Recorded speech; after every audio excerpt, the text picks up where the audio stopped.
your heart, you rascal. Goody, good, good for me, you rascal, you.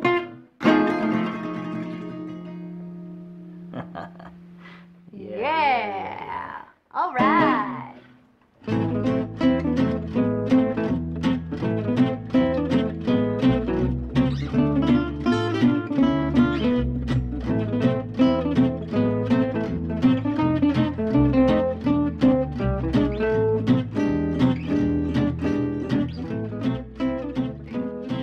Welcome to Coffee, Tea, and a Tune with the Garners. I'm Lorelei Garner. And I'm Jon, and we are drinking White Russians because we Googled Fall drinks and they said White Russians. So thank you, Google. I don't know what this has to do with fall at all, but White Russians are good. So, Maybe because they make you warm. Yeah, maybe that. But yeah, White Russians. Thank They're you. delicious, though. Thank I you, am Google not search. complaining at Yeah, all. salute. Cheers. In our fancy glasses. Recycle. That's right. So, the tune of the day is called Goody Goody. Oh yeah. In the spirit of Thanksgiving. And all the goodies you're gonna eat. All the goodies you're That's gonna eat. Right. All the goodies. And other goodies like hanging out with family. Maybe. If you get Depends. along with your family. Yeah. I mean, I do, but yeah, but they're not. definitely not always the case. And also the other goody is that usually you get the day off. Oh yes, the goody, like more of like a spiritual goody is gratitude. What? Yeah. Isn't that what Thanksgiving is all about? Oh right, it's in the word. Gratitude. So it's all good. To have a gratitude attitude. D. Goody. All So those are the goodies of Thanksgiving. And then some. And then There's some. more, I'm sure. But the song, if you really listen to the words, has nothing to do with any of that, much like the White Russian has nothing to do with fall, unless you happen to know and then put that in the comments. Yeah, if you're in the know. Right, but otherwise, yeah, we just like the goody part, and that's how we ended up with it. But the song is a classic case of Schadenfreude. Schadenfreude, which is just a Dun-dun-dun. fun word to say. Say it along with us. Schadenfreude. It's a German word. That makes you sound fancy and smart. And it means you're taking pleasure or joy in the pain or suffering of others. Or misfortune, yeah. That's right. Right, and I know that we're supposed to like not be proud of this, but it's funny, and we all do it. And we all so do, whatever. to a certain extent, some Schadenfreude. And, you know, I went researching on this topic, and there are hundreds and hundreds of literature pieces, books, magazines, articles, whatever, that are about Schadenfreude and what it is and why it's even there. Why do we do it? I don't know, but it definitely is popular. I mean, we all laugh when, you know, someone, the comedic figure gets, you know, smacked in the head with a plank or this and we all think that's funny. We don't go, oh, you know, yeah. You know, and I'll go, you know, down a YouTube rabbit hole and watch, you know, 45 minutes of people like wiping out on skateboards and things. Oh, you know, that stuff's painful. Sometimes that's hard to watch, but some of them like this. Yeah, some of them are really pretty funny. Pretty funny. funny. Right. So Schadenfreude. Duh. We should. Yeah. I guess we're like not supposed to be all about it, but let's just not beat ourselves up about it. Right. Okay? I think that, you know, you can't also like feel totally guilt-ridden about it. No. You know, there's this philosopher. He's French, and his name is. No, not Pepe. Pew? No, not Pepe Le Pew. Although I'm sure he has some wise words about Schadenfreude, since he seems seems to always be so very I don't know. He's so clueless, and so like in just happy. yeah, Isn't he just he's like blissfully the happy? eternal optimist. Yeah. This is a subject for I think it's a because deep he's dive. so in love, and love is the key to all. So he's like obsessed, really. He finds love in many different places. I see. All right, well. Well, all right. I was talking about that philosopher. All right, yeah, Pepe. Okay, and so, no, not Pepe. Oh. So the philosopher's name is very long. Very long? Very long. And Francois Rochefoucauld. I think that's how you say it. Rochefoucauld. Oh, Foucault? La Rochefoucauld. Yes, right there. Oh. He says, our temperament decides the value of everything brought to us by fortune. A daily dose, a small one, of Schadenfreude may improve our temperament, making us better able to cope with our own misfortunes. So, maybe if we try to like feel zero Schadenfreude, then we would also be really hard on ourselves when we have misfortunes. Like we couldn't see the humor in it, or we couldn't. This is true, right? And it helps you to laugh at yourself and also know that there's plenty of people that are just as dumb as you are. Right. We can't be too precious about ourselves. Right. Yeah. So that was interesting. And then I was like, well, okay, interesting. I found out that there are 3 kinds of Schadenfreude. Okay. Do you want to know what the 3 are? I don't know, but okay. But every time we say Schadenfreude, we should have to have a. Oh my God, yes, or else it's just gonna sit and get all watered down. I said watered down. Oh. Yeah, I suddenly got an accent. Okay, so Schadenfreude, there are 3 kinds. Let me tell you what they are. All right. There's aggression-based Schadenfreude. Aggression? Mm-hmm. Aggression. It primarily involves group identity. That sounds kind of mean-spirited, probably. Yeah. You know what I mean? Like, the joy of observing the suffering of others comes from the observer's feeling that the other's failure represents an improvement or validation of their own groups in group status in relation to external out-groups groups. Yeah, that's dickish. I don't like that kind. Yeah, this is essentially Schadenfreude based on group versus group status. Yeah, I don't like that one. Yeah, I don't like it either. That's really... No, I don't like that, because they're just trying to elevate themselves. Yeah. That's not good. I don't like that. No. Rivalry-based Schadenfreude. That also sounds somewhat petty. Can I see where this is is individualistic and related to interpersonal competition. Right, so if something bad happens to your opponent, that's not cool. I don't like that either. Mm-mm. No, like if you're running a marathon and then your opponent suddenly like twists his ankle. Right. Yeah.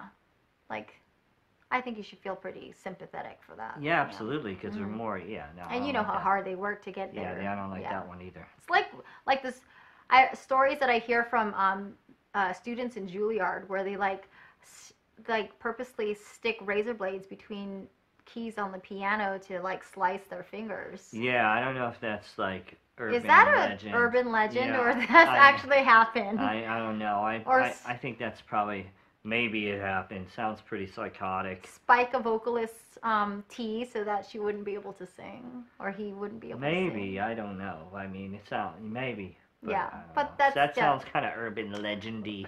It you does. know what I mean? I wonder if like things the do razor happen blades and like in apples the keys, like how right? when it's Halloween, like you never have. Yeah. Okay, and then there's justice-based Schadenfreude. There must be another kind. What's justice-based? It comes from seeing that behavior seen as immoral or bad is punished. It is the pleasure associated with seeing a bad person being harmed or receiving retribution. Schadenfreude is experienced here because it makes people feel that fairness has been restored for a previously unpunished wrong. Well, I can see like sometimes being on board with that one. Sometimes too, you know what I mean? Yeah. If people get their just desserts, that's fine. Like their comeuppance. Yeah, or like, yeah, if the guy's like a really bad supervillain in the movie, Mm-hmm. you don't want his like death to be too quick. You want it to be a good one, right? Right. That would be kind Not of easy. no, Yeah. because he's like been really horrible for the whole Mm-hmm. movie.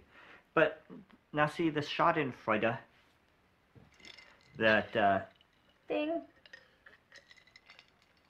that I kind of experience is like none of those. It's just like, like I said, like people, wiping out and stuff like that, and they're definitely in misery, and I'm That's laughing. a very, very, very mild Schadenfreude, because I think for Schadenfreude, it's like you have to kind of feel like I feel like you kind of have to know, like be familiar with that person, and then to want them to fail. Okay. I think you're just inventing that. Am I? Yep, Well, I don't know. I don't know, but Yeah. but maybe But- we don't know what. Well, we do know We what know they what say Schadenfreude Schadenfreude is, Mhm. but But there's so many levels, I think. yeah, I think there's Yeah. more than 3, and if there's Yeah. not, then y'all better get to adding them Mhm. because we know there needs to be more than 3. Yeah. Yeah. Did you know that in Japanese, there's a word means the misfortunes of others taste like honey. Oh yeah, yeah. Yeah. That's funny. I was like, wow, sweet revenge. So sweet. definitely, this is this Yeah. isn't like Oh, maybe that's why we picked this drink, is because it's so sweet. yeah. That didn't make any sense. No, well, I mean it does, but so that means like this is not like a new thing. It's not It's like been culture's happening, getting no. like more evil or crazy or mean. Mhm. No. We've always been Yeah. kind of. I don't want to say. Anyways, Well, we're still in competition with each other because there's still that primal part of human beings that exists. we're going like way off on the Schadenfreude thing. Yeah. Well, I have a question. Okay. Is Schadenfreude a lack of empathy? Like, do people who experience Schadenfreude more frequently have less ability to practice empathy? No idea. I mean, it could go a bunch of different ways. Maybe Schadenfreude is the other side of the coin of empathy.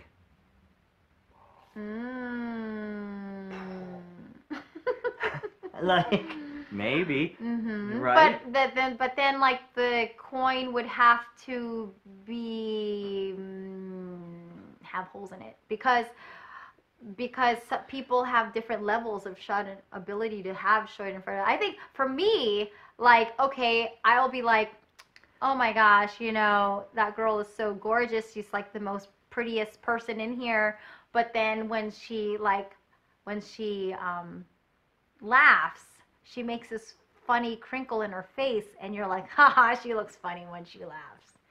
And then you're like, part of you is like, wow, you're a bitch. Yeah, no, that's accurate. Right? And then the other part of you is like, you, what? It's like, she ain't losing nothing from me hating on her a little bit. You know what I mean? So it's like these two, literally, like the two angels on your shoulder that are like, oh, you should be ashamed because that was a really like petty thing to say, and then the other one's like, well, she deserved it, Why did she deserve it? And it's like, Yeah, that's just petty. It is petty. It really is petty. But why does she deserve it? Because she looks good? you just want That's her to have some That's a balance. Listen, that's the side. No, a balance of like, yeah, she's got all the good looks and everything, but also she can't be perfect, so there has to be something wrong with her. So the fact that she looks a little funny when she laughs is a plus for me. Right, and that is the I think the second one of those definitions, because rivalry, the competitor. That's right. Right, so you fit right into it. I do. There you I go. do. And I'm not afraid to be honest about these little, should we call it flaws? No, it's just being human. It's well, just why can't we call human. them flaws and still being human? Okay, fine. They're flaws. All right, that was a big moment. Yeah. So, anyway, so Goody Goody, classic song about Oh my God, Schadenfreude. I forgot we were talking about this. Yeah. Basically, boy and girl are together, or girl and girl, or boy and boy are together, and then one of them leaves for another person, and so the person left behind is all sad, but then learns that the one who went off got their heart broken. And so they're like, yeah, goody goody, hallelujah, you got your comeuppance. So I guess they did not split on good terms, is what you're saying. Yeah, no. Not good terms. I think she left that person for... The girl with the crinkly face. Right, that's right. God dang it. Oh, dang it. The girl with Right? the crinkly face took your man. I know.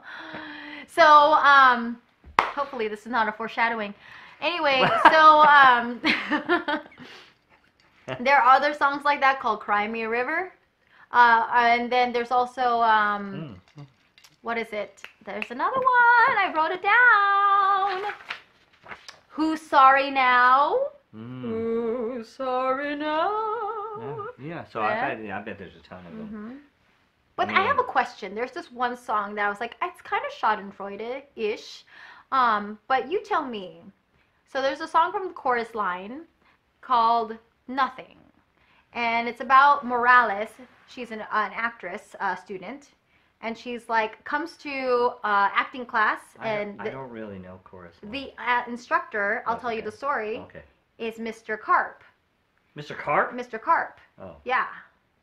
Yeah, he likes to swim. And then, like, what happens during the song is that she's doing stuff in class, and the whole class is, like, acting like they're on a sleigh, acting like they're a table, but he keeps pointing her out, and he's like, Morales, you shouldn't be in this class. You need to go back to, like, another class. And she's like, oh.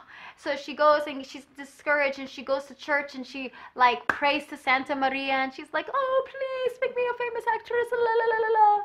And then so she goes off a couple years later, and she does become an actress, and she's successful. And then 6 months later, she learns that Mr. Carp had died. Oh. And then at the end, she goes, had died, and I felt nothing. And then it ends. She felt nothing. So for me, I'm like, that's kind of like Schadenfreude, because it's like ha ha ha. It's an understated way of saying it. Yeah, it's very understated. Like, she should feel sad because it was a teacher, but she felt nothing. So, like, that's like her way of saying good. Good. Without saying it. Yeah, Kinda exactly. say it. Yeah. And then she said, like, I'll have to fish. No? Yeah. Jeez. All right. All right, so goody goody. Why don't y'all sing along while we take it out? Dude.